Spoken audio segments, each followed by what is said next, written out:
Trabalhar te gera sustento, mas só o trabalho depois do trabalho te enriquece.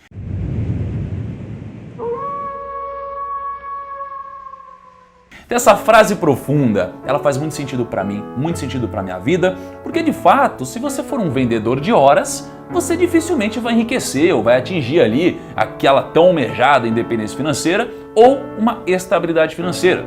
Só que o trabalho depois do trabalho tem muito a ver com o empreendedorismo. E quando a gente fala do empreendedorismo, o empreendedorismo está muito ligado ao trabalho fora de hora, aquele trabalho que não tem a ver com horário comercial apenas, é o trabalho do cara que rala, que trabalha no final de semana, feriado e faz as coisas acontecer. Mas um dos grandes problemas que o empreendedor tem é que, infelizmente, por mais que a intenção seja boa, geralmente o empreendedor quer impactar o mundo, quer ganhar dinheiro, quer transformar, quer fazer o negócio acontecer, por mais que isso daqui tenha grande motivação, muitas das empresas não saem do lugar e muitas delas, inclusive, quebram.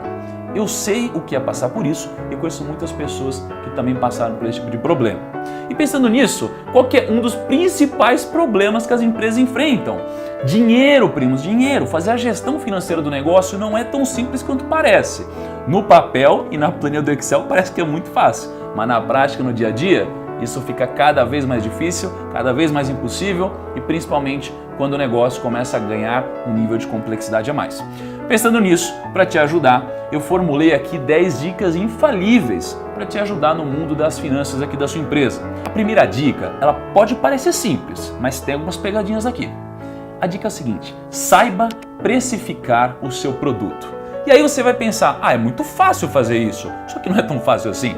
Você sabe, né, primo, que o meu irmão e minha mãe têm uma empresa que vende palha italiana.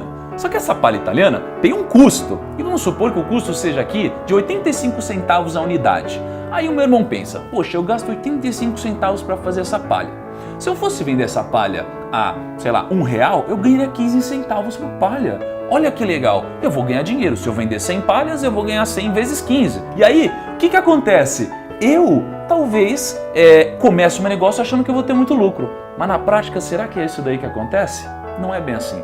A gente precisa formular a nossa margem em cima de vários conceitos técnicos. A gente precisa entender quanto de imposto a gente vai pagar sobre o nosso negócio, porque senão, se a gente não contabiliza isso daí, o lucro é falso.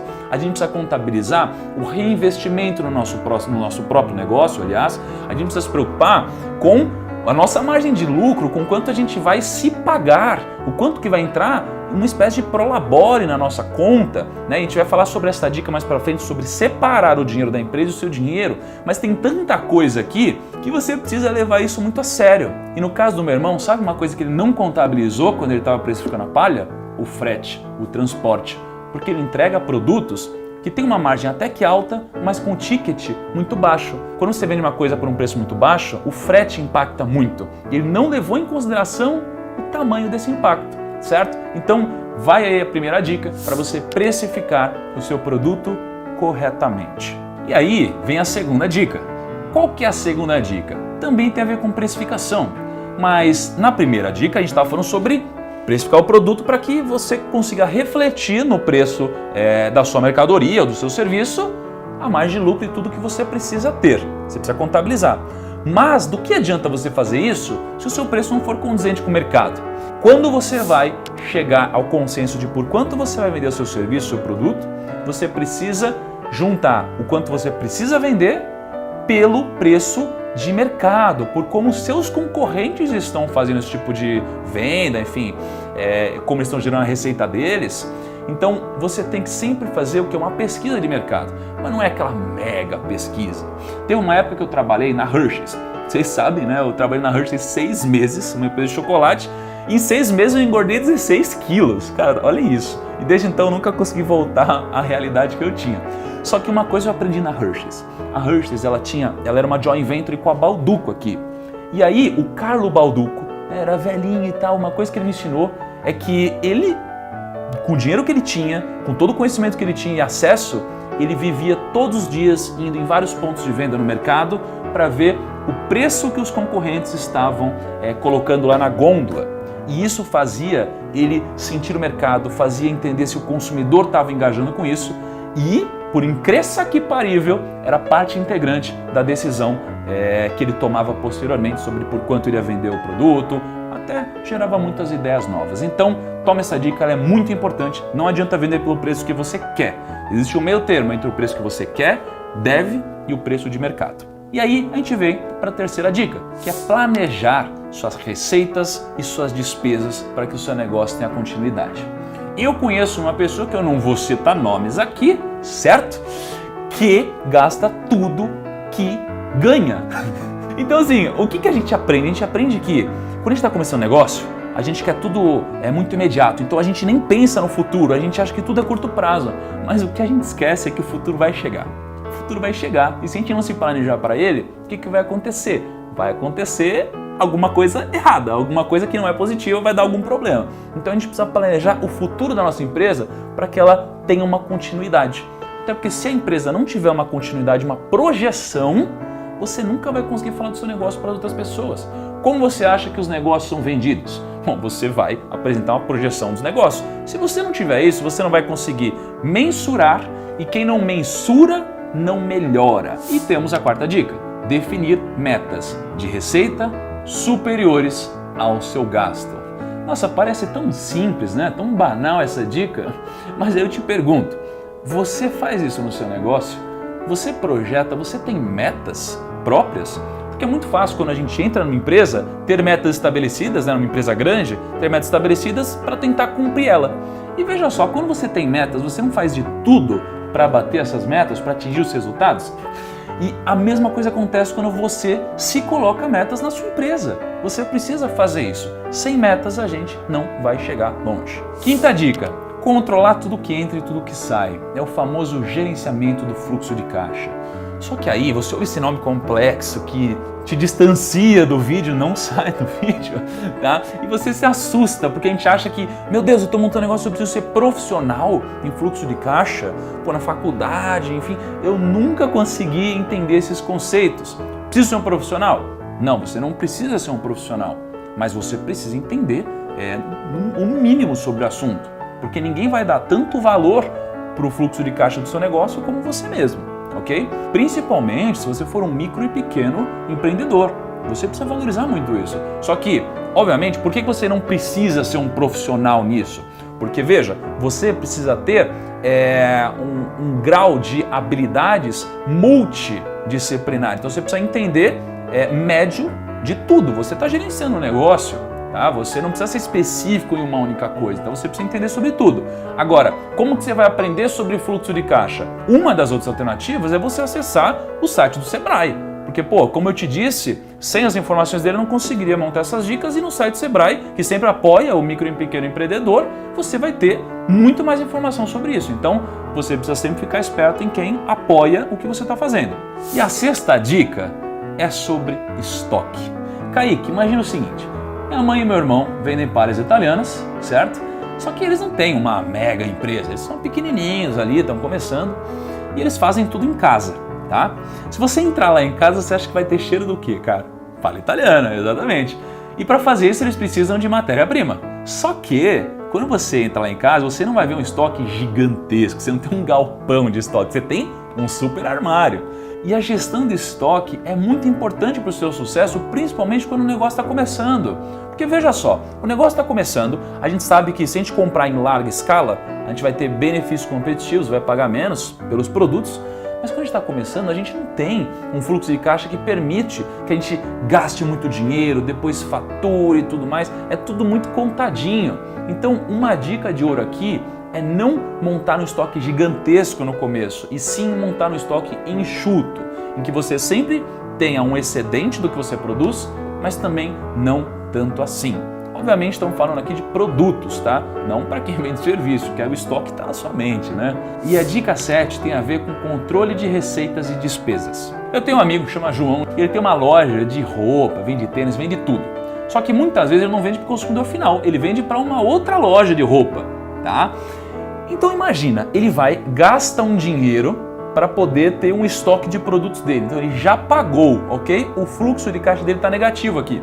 E aí ele vende para uma loja. E muitas vezes essa loja só paga ele depois de vender para o cliente, que às vezes só vai vender daqui a 30, 60, 90 dias. Então você entende que existe um descasamento gigante entre quando o dinheiro sai e quando o dinheiro entra? Isso daqui gera problema pra caramba. Principalmente porque você vai começar a chegar nos estabelecimentos e o pessoal gosta de pagar em 30 dias, 60 dias, 90. Então o que era um diferencial, né, você dar esse prazo para o cliente, começa a virar quase como obrigação, porque todos os seus concorrentes também fazem isso. E aí você se vê numa encruzilhada. Então o que você precisa tomar cuidado aqui é para não ter um descasamento gigantesco no seu fluxo. Pode parecer difícil, e realmente é difícil, eu já vivi isso na pele, mas se você conseguir casar o seu fluxo de caixa, na maioria das vezes, você vai minimizar o seu problema. A 8ª dica é uma dica que me afligiu por muito tempo, fez a minha família quebrar por muitos anos e fez muitas pessoas que eu conheço se darem muito mal. E qual que é essa dica? É não misturar o dinheiro da empresa com o dinheiro da sua pessoa física. Mas, pelo amor de Deus, não cometa esse erro. Esse erro é muito simples de a gente entender, que faz sentido de fora, mas quando entra no dia a dia, a gente começa a misturar as contas. Isso é um grande problema. Porque o que acontece? A gente trabalha numa empresa e tem um salário de R$2.000, então a gente se prepara para viver uma vida de R$2.000. Só que numa empresa que a gente poderia viver com R$2.000, a gente começa a ver um lucro entrando de às vezes, sei lá, R$6.000, e o que a gente faz? A gente começa a achar que a gente pode gastar R$6.000. Porque a gente tem um grande problema projetar tudo o que está acontecendo agora de positivo para o resto da nossa vida. Estamos lucrando R$6.000 e eu acho que eu vou lucrar de novo mês que vem, no outro mês. É igual crescimento, você pode ver. Se a sua empresa está crescendo a 5% ao mês, você acha que ela vai continuar crescendo 5% ao mês. Pode acontecer, mas em algum momento isso não acontece. E quando a gente cresce o nosso custo no ritmo do nosso ganho, em algum momento a gente quebra a cara. Então, quando você mistura o ganho da empresa com seus gastos pessoais, você deve se dar mal em algum momento. Não faça isso, tenha uma conta pessoa jurídica e uma conta pessoa física. Programe um prolabore para você para que a empresa te pague. Agora, obviamente, skin in the game, premos, pele em risco. Se por acaso a empresa não deu lucro, não adianta se endividar e ter a mesma retirada, ok? Você precisa tomar muito cuidado com isso, nunca misture esse dinheiro. A 9ª dica tem a ver com formas de captação de dinheiro. Um dos grandes problemas que a pessoa que está começando um negócio tem é que ela vai atrás de capital, normal, só que quando ela vai atrás de capital, ela vai muito com uma mentalidade errada, a mentalidade de, putz, eu estou torcendo para alguém me liberar crédito e quem liberar crédito eu vou aceitar. E não é bem assim. O que a gente deve fazer é comparar todos os bancos, todas as possibilidades de pegar dinheiro, porque o nosso objetivo é captar sempre a juros baixos. Então eu já vi muita gente quebrando porque captou um dinheiro a um custo muito alto, o negócio não desempenhou como ele esperava, só que quando isso acontece, ele não tem muito prazo, porque a dívida dele cresce cada vez mais rápido, a juros compostos e o ganho dele está estagnado. Então, tome muito cuidado, pesquise as formas mais baratas. Obviamente, o próprio site do Banco Central te fornece uma lista de taxas e bancos para você poder comparar. Mas essa lista não é tão precisa quanto você ir lá nos bancos e comparar todas as taxas. Parece que é um trabalhão, mas eu te recomendo, porque você vai ficar abismado quando você identificar a diferença de taxa oferecida entre os bancos. Pense o seguinte, às vezes o banco A não está muito precisando emprestar dinheiro agora, porque eles já bateram a meta deles e não precisam. Mas o banco B não. Então ele vai ser muito agressivo, vai te oferecer uma taxa muito baixa.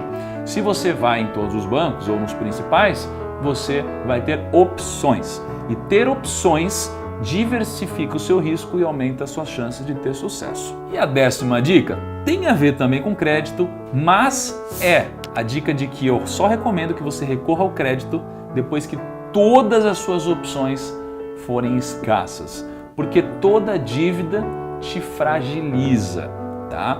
Você tem que tomar muito cuidado com isso. Então, por mais que pareça sedutora a ideia de pegar um capital para você pagar alguma conta ou para você acelerar o seu crescimento, muitas vezes você pode renegociar.